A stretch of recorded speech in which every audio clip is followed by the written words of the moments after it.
Electrolysis. Make sure that you always do experiments with guardian approval and safety first. Materials that we'll be needing today will include a cup, a 9-volt battery, wires, pencil, screws, nails, tacks, some kind of electrode, and then sodium chloride, which is also salt, lemon juice, dishwashing soap, and baking soda.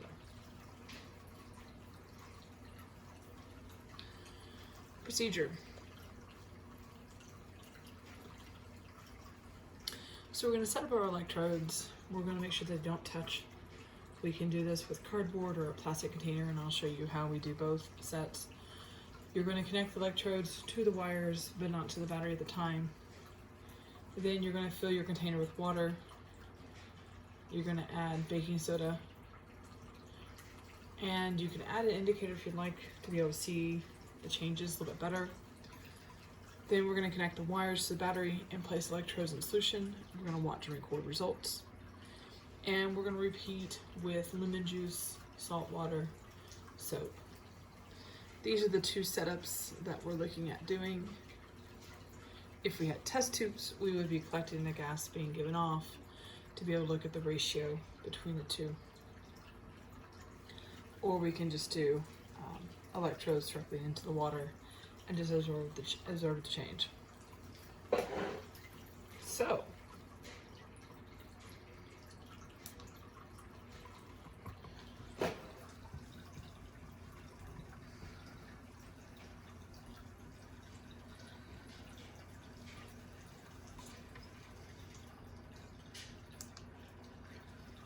here is one setup. It uses 2 pencils that actually this is just one pencil I cut in half. Notice I've trimmed both ends so that the pencil lead is exposed on the top and on the bottom. The other method that you can use is if you have a plastic cup. These are just tacks that I had available. You could also do screws, nails, anything that's metal. And it's spaced so that when I do this, I can just simply put this on top of the 9-volt battery and make a connection. With this other setup, I simply will place it in the water. Here I have my battery and I have my wires, and I simply connect.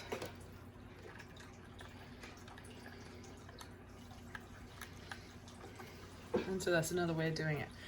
Now with tap water, we're not expecting to see much change. You may get a little bit of bubbles on there because there are ions dissolved in tap water, but generally we're not going to see much. So I'm going to switch to this other method because I think you'll be able to see a little bit better. So here's my cup with the taps. Take this out. I'm going to pour water here.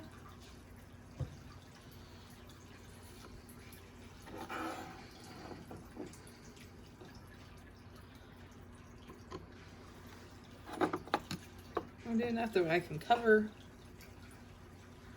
the electrodes, and now I'm going to connect them, and I'm not getting much of a reaction. So I'm going to clean that real quick.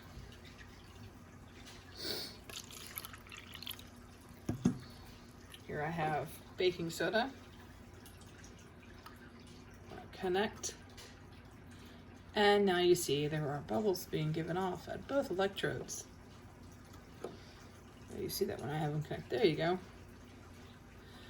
So that's baking soda.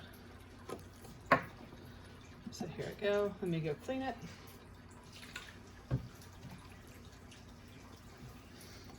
Let's try soap.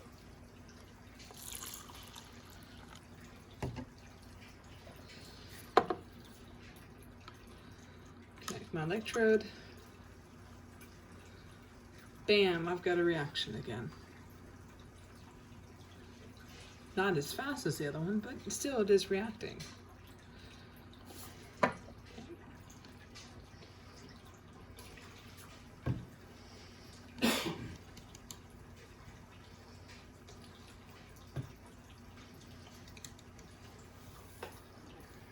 Here's lemon juice.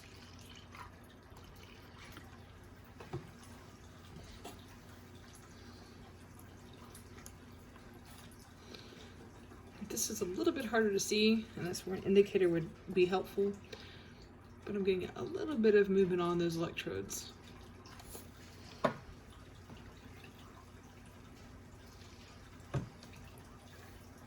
And finally, sodium chloride. And we connect. And we've got a nice reaction going right there. And you can try different solutions, all that you want to. Find out which ones work, which ones don't work, which ones work stronger, that kind of stuff. So now let's go look at what all this means.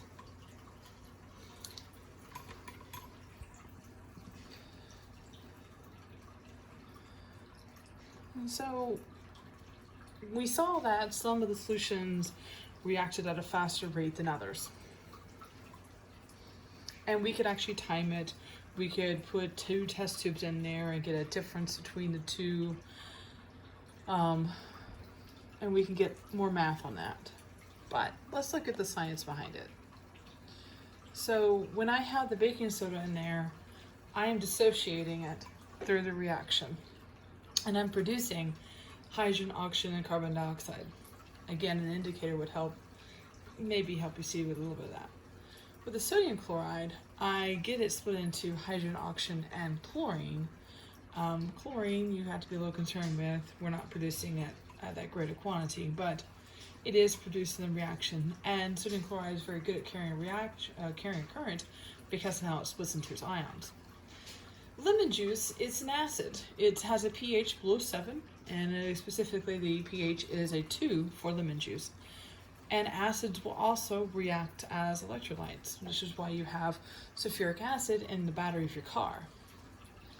Then I have soap, and it's generically written as RCOO with a negative sign, and it just means that I have a long hydrocarbon chain, and it dissociates into its chain with a negative off that oxygen, and then the sodium has a positive charge.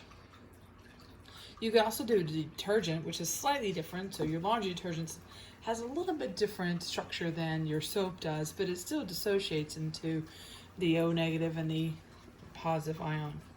You could do sugar, and what you're going to notice with sugar is that it's not really going to dissociate into anything positive or negative. And we'll talk about why that later is. And if you do distilled water, you'll get no reaction whatsoever. Tap water you will, because it has ions dissolved in it, depending on where you're located at. And just a little bit more about the science. So when we talk about electrolysis, electrolysis is decomposition produced by passing electric current through a liquid solution.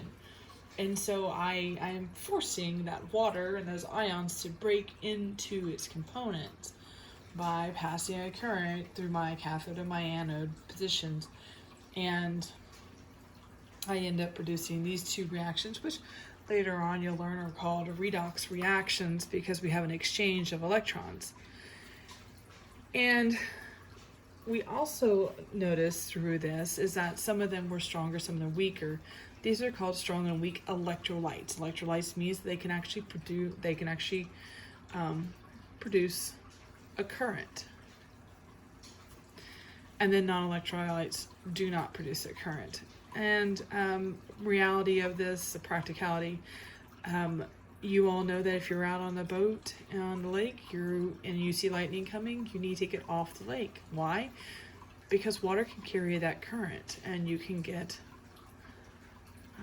electrified from that lightning bolt striking the water. So anyway, that's it for now. We'll look at electrolytes later on. Have a great one.